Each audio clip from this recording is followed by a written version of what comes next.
Numbers game kung tawagin ang impeachment at siguradong dehado si VP Sara kung magiging solid ang boto ng mayorya laban sa kanya.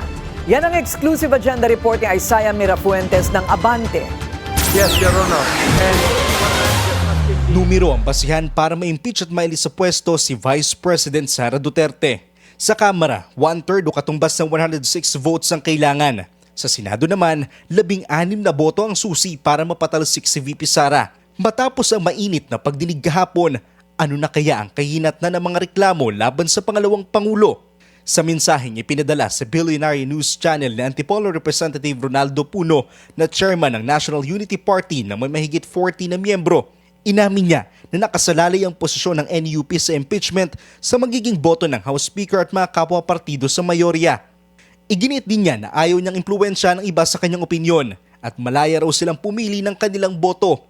Pero kung hayaan ng liderato ng Kamara na kumontra sa impeachment ng ilang majority party, partikular ang Partido Federal at Nationalist People's Coalition, posibleng kontra-impeachment na rin daw ang boto ng mga miyembro ng NUP.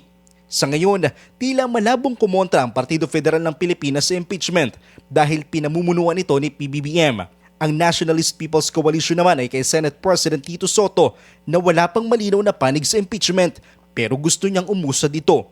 Base sa numero ng mga partido sa Kamara, kung maimpluwensya ng boto ng NUP sa boto ng mayorya, tila malinaw ng dihado ang bise. Ang lakas CMD kasi na pinamumunuan ni Martin Romualdez ay may nasa mahigit 70 na miyembro. Ang Partido Federal naman ni PBBM at NPC ay kapwa may mahigit 40. Kung susumahin, lagpas na ito sa sapat na bilang para ma-impeach si VP Sara sa Kamara. Para sa agenda, Isaiah Mirafuentes, Abante.